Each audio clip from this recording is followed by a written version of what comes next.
What's going on, guys? Today we're going to talk about your environment and how it plays a huge impact on your life. And what I mean by environment, I'm not talking just about the trees or the sky or the water around you. Obviously, that is an important part of your environment. But what I am talking about is like the friends you hang out with, how your room is set up for a great night's sleep, the food that you eat. All those things play a huge role on your day-to-day choices and the actions you take. But I want to preface this podcast with there's no such thing as a perfect environment, okay? No matter how much you do, no matter how much effort you put into making a perfect environment, your environment is going to do what it wants to do a lot of times without you having full control over it. So take a deep breath. You're not going to have full control over your environment all the time. Second thing I want to say is I know that people are in crappy environments sometimes. Two of my software developers are in Ukraine right now. And sometimes when we're about to have a meeting, they say that they can't meet because they don't have power because they were bombed last night. And so just realize that not everyone has the capability or the opportunity to be in good environments. And we all grow up in different environments. And I'm probably going to say the word environment a million times today, but that's also something this podcast is not to just say like, hey, you need to change everything in your environment to make it work for you. No, this podcast is to help you recognize what's going on in your environment, what things you can control, and then also for me, what has the biggest impact on me on a day-to-day basis when it comes to my environment. So I wanted to preface that because I'm not ignorant to the fact that some people are in way worse shape than others. And I feel very, to be honest, privileged where I am in life because I have a good job, I have a great family, I live under a great house, I have a great wife. All these things play into your overall life. And I'm very grateful for what I have. And I'm not going to try to stand on my high horse by any means and tell you need to do the things I do. But I feel very fortunate and I want to help people understand what they can do to change their environment and do the best they can to make their environment, get them to where they want to be in life, and then also accomplish the goals they want to accomplish in life. So here's the question you want to ask yourself just straight off the bat. Is your environment helping you become the person you want to be and helping you reach the goals you are set for yourself? Or is your environment preventing you from becoming the person you want to be and stonewalling you from reaching the goals you've set for yourself? So that's something that we always need to take into account is what around me is either helping me or hurting me trying to be the person I want to be and actually reach the goals that I'm trying to reach. And there are certain aspects of your environment that you just can't change. Like if you live in Alaska, it's probably going to be pretty cold there year round. And if you can't leave, that's the other thing too, is as an adult, I feel pretty in control of what I do day to day. But as a young person, anywhere, I'd say before you get to high school, you're basically just doing whatever your parents are telling you to do. And if you're an adult and you feel like I'm at the will of my kids, of my husband or my wife or my significant other, these things definitely play into it. And I'm not going to be able to talk about each edge case, but the things that you do on a day-to-day basis should be something you're thinking about in I can set myself up to create the best environment possible for me to be at my best. Okay. So a couple questions we're going to dive into today are, why does my environment matter? Why does my environment look and feel like, what does my environment look and feel like right now? And how can I change my environment? Okay. Those are the three big questions we're going to try to answer today. And then we're going to get into a few things that I like to do in my environment. And those being food intake, how I can sleep better, exercise and movement, content consumed, podcast, YouTube, videos, books, TV shows, that type of thing. The people that I communicate with consistently play a big role in my overall emotional and like just overall attitude. And then also the people I hang out with consistently. So those are the things that I really focus on when I think about my environment, because I feel like right now, from a neighborhood standpoint, from a job standpoint, I feel pretty secure and I feel like I have that pretty locked in. So on a day-to-day standpoint, I like to focus on the things that I can control the most. All right. Now, if you are a younger person listening to this or you're in high school, you have to understand that you only have so much control over the environment that you live in. Like, you still probably live with your parents, and and they make money, and so they provide the food for you. You obviously, that doesn't mean you're completely handcuffed and you can't do, certain healthy things for yourself to make it better. And you can obviously ask your parents or ask your guardian if it's possible to do certain things, but don't think like you have to like completely change your life and do everything you want to do and, not listen to your parents if you want to get to a goal that you feel is something you want to get to. And I know I'm going to stumble a little bit because I'm trying to pick the right words sometimes. Growing up for me, I was in sports constantly. That was what my parents wanted me to do, and I loved doing. I loved to compete. I played football. I wrestled. I played baseball. I did gymnastics. I did so many fun things, and I felt like that was just the environment I grew up in. And it's definitely served me well. I went to college and played football in college, and I also played rugby. And it gave me the ability to compete and to want to do better. And so the things that you do as a younger person kind of filtered into adulthood if you continue to do those. And that's not like anything that's a no-brainer, but that was just who I was. And obviously your parents have a big impact on how you live your life as you're getting older in high school. And then when you go to college, you start to become really your own person, and you start to really try to shape the way that you want to live your life. And you're still very young. Don't think like, oh, the person I am in college is who I'm going to be forever. That's not the case. But I want people to know you have more control over your environment than you think. Obviously, there is a certain extent that goes to. Like, I know that men in Ukraine can't leave Ukraine because the military may need them to join the military at some point to fight against Russia.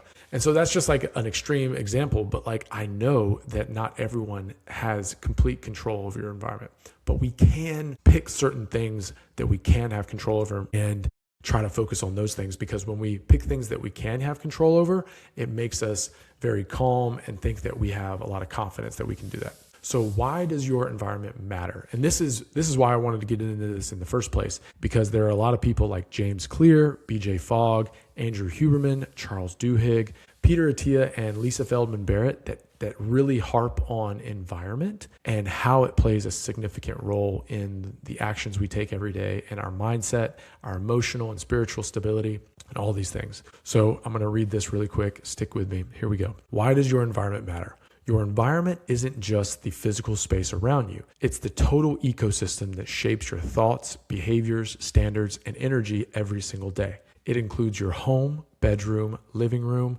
and kitchen, because those spaces influence your routines, sleep, nutrition, and recovery. It includes work, your office, your coworkers, and your boss, because culture, expectations, and peer standards directly affect performance and mindset. Your friend group and family shape your beliefs, ambition level, and emotional stability. The TV shows you watch, the podcasts you listen to, the books you read, and the radio you consume program your thinking patterns and worldview. Even vacations and leisure time determine how you recharge and what you normalize as fun. The teams you're a part of and the gym you train in influence your discipline, accountability, and identity. In short, your environment is everything that consistently surrounds your physical, socially, and mental. Let me read that again. In short, your environment is everything that consistently surrounds your physically, socially, and mentally, and over time, it quietly determines who you become. And I think that's the interesting thing is it usually does it quietly over a long period of time, over months, years, decades, and then you just become this person that is your environment that's all around you. And I'm just going to go through some of the people that I talked about, James Clear, his core idea, and then BJ Fogg, Andrew Huberman, those types of people. And we're going to talk a little bit about why they think environment's so important. So James Clear, behavior is largely a product of environment. If junk food is visible, you eat it. If your gym clothes are laid out, you train. If your phone is in the room, you scroll. And just knowing this stuff and knowing that your environment plays a huge role allows you to kind of control those simple things, and you can set yourself up for those. He calls this designing your environment for success, right? BJ Fogg, He's a doctor from Stanford and he's a behavioral scientist. He wrote a book called Tiny Habits, and his core idea is behavior happens when motivation, ability, and prompt converge. Fogg emphasizes that behavior change falls when we rely on motivation instead of changing context. All right. That's one thing most people don't realize, is that if you're always relying on becoming motivated to go work out or go to sleep at a reasonable time or eat healthy things, your motivation is going to fail you a lot of times. Whereas if you have systems in place and people there to kind of hold you accountable, or your environment to hold you accountable, then you start to do these things naturally and it doesn't feel like you're swimming uphill. All right, let's go to Andrew Huberman. His core idea is your nervous system is constantly responding to your environmental cues, right? Examples: morning sunlight regulates circadian rhythm, temperature impacts stress response, light exposure affects dopamine and cortisol. And this is why I really harp on going for morning walks, getting very cold when you're about to go to sleep, or setting the temperature down a couple of degrees. And then also just doing things like getting your heart rate up for exercise, right? These types of, and getting your cortisol levels up when you exercise and make you more alert. Managing your environment is managing your biology, is what Andrew Huberman says. All right. Charles Duhigg wrote The Power of Habit. He says, habits begin with cues, and cues are environmental. If James Clear uses this example, if there's a bowl of fruit on your kitchen counter, you're more likely to reach for a piece of fruit in that bowl and eat it for a snack unless that bowl wasn't there, and then you'd be looking for something that it's maybe not as healthy. So these visual cues can really help us. And one thing I'll tell you is, as you're driving down the road, there are fast food restaurants all around us, and so those are constantly trying to bring you in and get you those foods that are very satiating when it comes to taste, but usually don't have a lot of nutrient density. So like whatever we see on a consistent basis, it reminds us of certain things that we need to do, right? So if you're looking at a bowl of fruit, you're like, oh, like I can eat an apple or eat a banana or something like that. If you're driving down the road and you see fast food restaurants all the time, you're like, okay, I can stop at one of these because I know it's going to be fast food. It's going to fill me up, and then I can be on my way. All right. I'm not saying fast food's good or bad. It's just how our environment's set up. Peter Attia. Okay, he wrote Outlive, which is a great book, and he's also a physician. He says, is less about heroic effort and more about daily exposure patterns. This is, I would say a lot of times we are in environments that are tough for us to continue habits unless people are praising us for doing those habits or actually doing those habits with us. Right? So if you are working out, but your significant other doesn't work out, and then they hound you about it and they always tell you, gosh, like you never are home, or you're always going to do that, you're always care about yourself, you're not going to want to work out. Or if your significant other or the people around you are eating unhealthy food a lot of times and don't want to learn how to eat healthy food and don't care about their health, it's going to be tough for you to eat healthy, because they're going to kind of they could shame you and say, oh, you always eat so healthy. Like, why don't you eat like us? Blah, blah, blah. These types of things. You want people around you that are basically setting the standard for you and that are pumping you up and saying, you're doing a great job. Because if you don't have those people around you, then you're constantly going in against the grain. And I've definitely been there, where I had a question. Some guy asked me a question one time. I wasn't drinking and everybody was out at the bar, and he's like, why don't you drink? Every rugby player that I know is a drinker and has fun. And I'm like, well, I have, certain ambitions that I want to try to achieve, and drinking kind of probably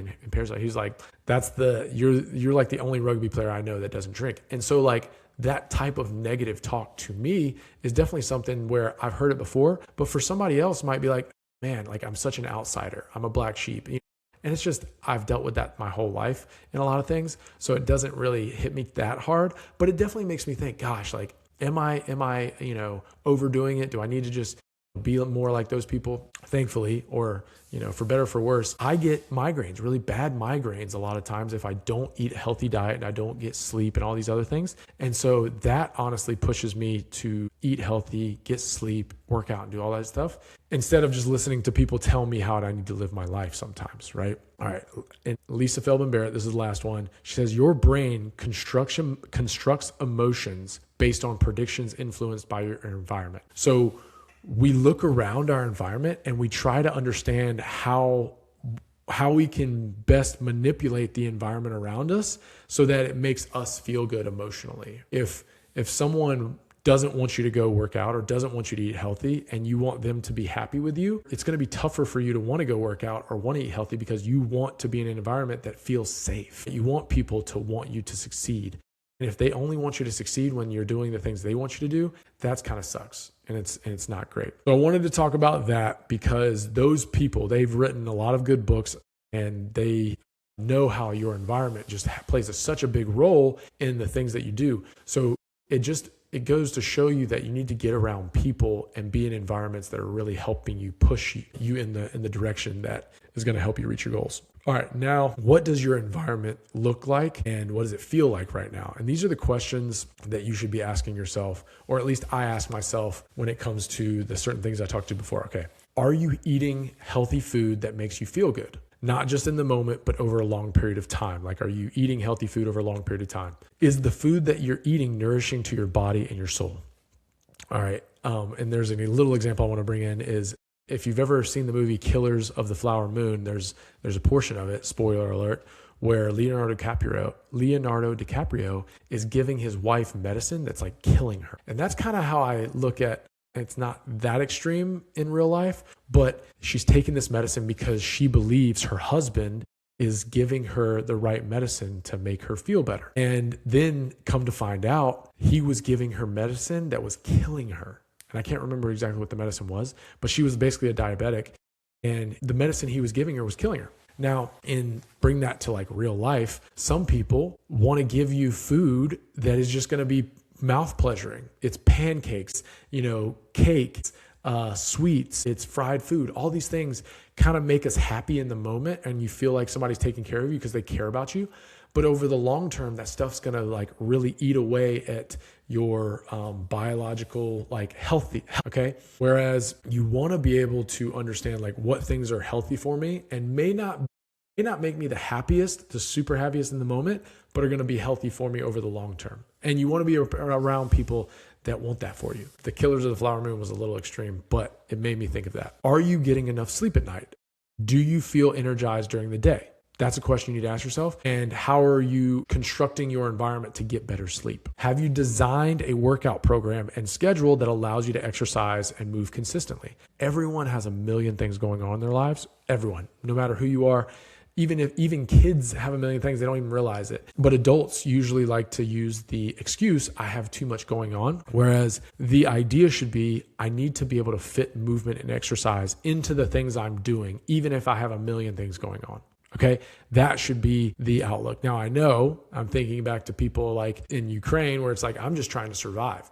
Well, those people still need to move and exercise for mental and emotional health. Doing push-ups, doing up-downs, doing workout plans. Those give you motivation to want to keep doing better things. So exercise is huge for motivation. Are you listening to podcasts and watching content like TV shows or YouTube videos that benefit your career and overall knowledge of the world? This is very important because a lot of times when we want to listen to a podcast or watch a TV show or watch a movie, we want to be entertained a lot of times. And for me, I would say about 10 years ago, I started listening, almost like 12 or 13 years ago at this time. I heard my first podcast, and it was a Joe Rogan podcast, but I heard my first podcast and they were talking about some really interesting stuff. And it just was fun to listen to somebody, speak that was very intelligent, or it seemed like at the time. And that just opened my world up to wanting to listen to podcasts all the time to learn new things. And a lot of times people want to turn their brain off because maybe you've been working or you're just exhausted from the day.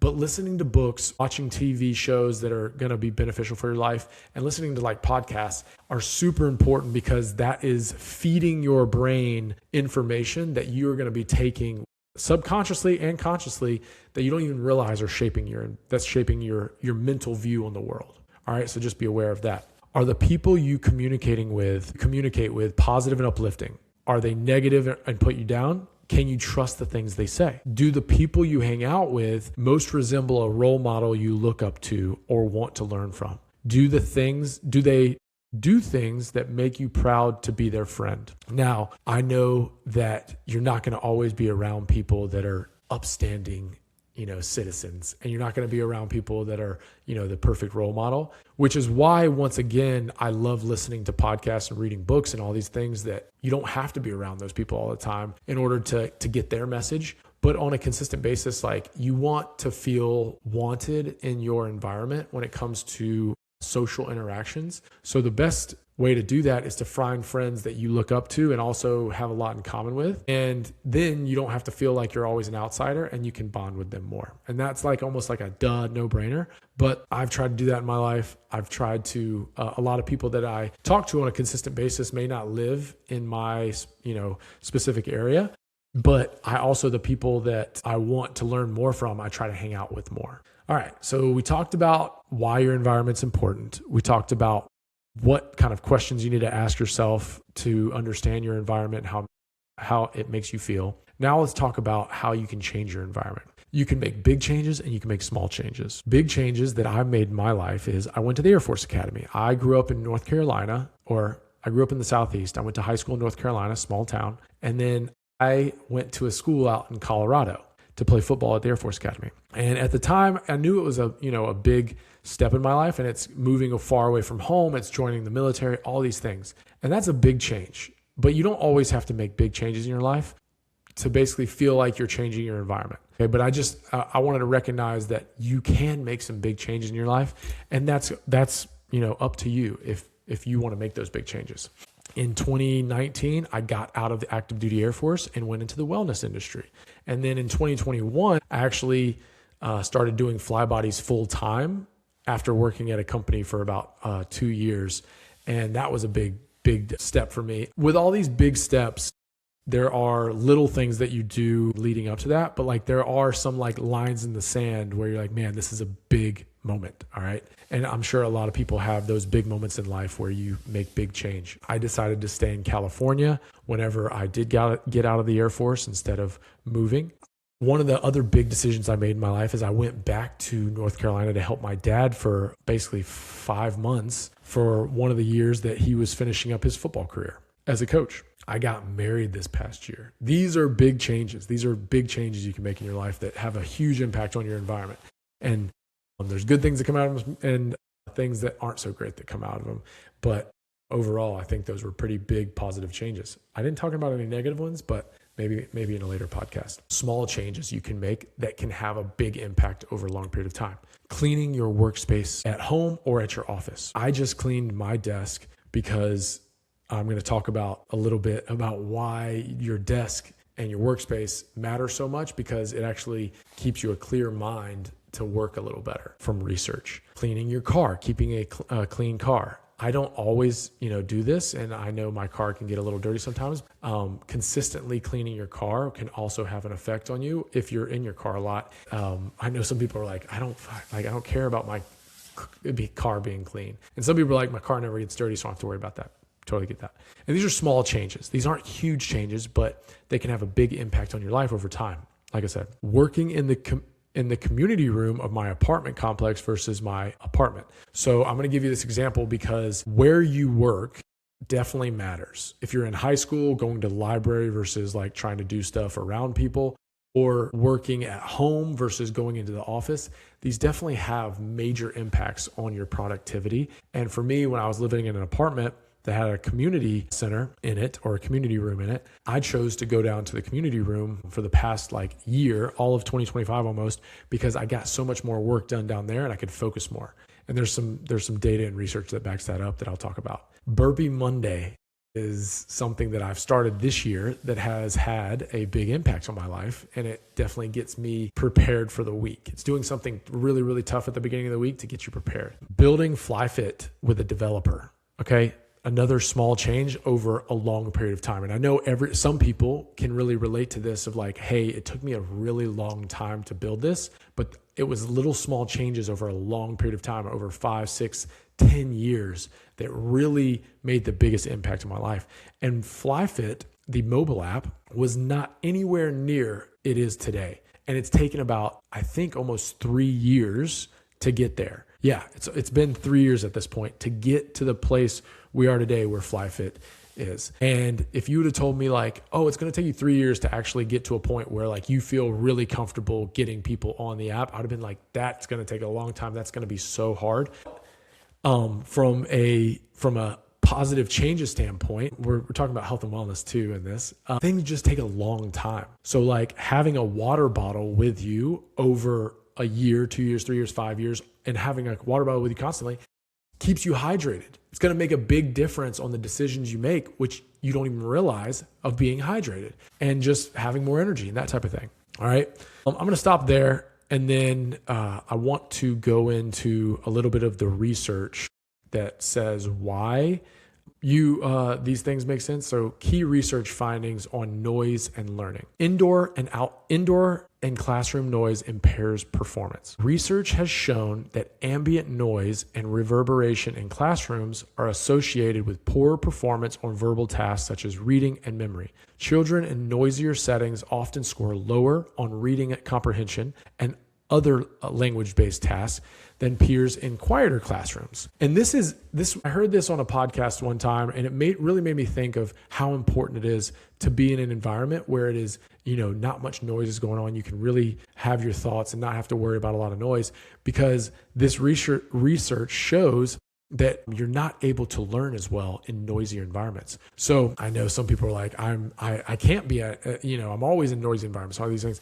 But if you get the opportunity, take the chance to go try to be in a less noisy environment. If you're trying to learn something new or prepare for something, like, it's just good to know that. Like, it's good to know that you're going to learn better in a quieter environment than a noisy environment. And if you're at a school that is really, really noisy and you have like cars or planes and stuff like that going around, then you can maybe try to do something to prevent noise from coming in the classroom as much, because that has an impact. If you're a homeschooler, then try to be in a quiet environment as possible. And parents that homeschool, try to get your kids in an as quiet environment as possible. These things are interesting because over a long period of time, they have big impacts. All right, so it's just good to know this stuff. Meta-analysis confirm negative impact. In 2025, meta-analysis combining results from many studies found a moderate negative effect of environmental and classroom noise on academic performance, especially among children aged 6 to 12. This means children exposed to higher noise levels tend to do worse on attention, memory, comprehension, and overall academics tasks compared with those in quieter environments. It's so interesting to hear this stuff, because you don't realize how much of an impact it has on your life until you hear the research-backed information that says it does. Now, when it comes to clutter and cognitive load, I think this is interesting, because this is why I cleaned up my desk and I try to keep my car clean. And also the house is try to keep that clean. Now, I'm not as diligent about it as my wife, but it makes so much sense to where when everything's not in a cluttered situation. I'm losing steam here, but then you feel like you can think a little better. Neuroscience research indicates that visual clutter competes for attention in your brain. When your field of view contains many irrelevant objects, it increases what researchers call cognitive load and making it harder to focus on the task at hand. The brain has a limited capacity to process visual stimuli, so clutter can distract you and decrease efficiency. All right, that right there is the more unnecessary stuff you have around you, the harder it is to concentrate. And that's people, that's videos in the background, that's on stuff on your desk. You pick up on these things subconsciously and consciously, and you don't realize how much you're thinking about those or how much it's taking your focus away. So this is why I love doing these podcasts out here in a very quiet and environment where I know nobody's going to bother me, because I can fully focus on what I'm doing. Okay. I don't have to worry about people coming in. Now, this wasn't always the case. When we lived in an apartment, I was always, people would come in or people would walk by the door and stuff like that. And it just, it was distracting sometimes. But I'm trying to take advantage of this time where I do have the ability to be in a quiet place, to be really focused. And it's super, super helpful for my work, for staying focused. Anyways. So that's it, guys. There's so much more we can talk about environment. Just know that it plays such a huge role on the decisions you make on a day-to-day basis. And you want to try to set up your environment the best you can, have people around you, and make decisions that are going to improve your environment so that it can help you reach your goal. And sometimes you don't realize that your environment's kind of holding you back from really reaching your goal. And it's a tough decision sometimes because it's either family, friends, or coworkers that can really have a huge impact on your trajectory in life. And so it's really important that as you get older and as an adult, you need to have people around you that are positive, pushing you to do great things in your life and lift you up, and really want the best for you and not just the best for them because they're selfish. So that's it, guys. Hopefully that was helpful. You can always try to improve your environment. Don't feel like you're handcuffed. Even if you're in the worst place possible, you can have positive thoughts to try to improve even your positive mental environment, right? So if you have any questions, if you made it this far, I appreciate you. And if you have any questions, please feel free to reach out. All right, get after it.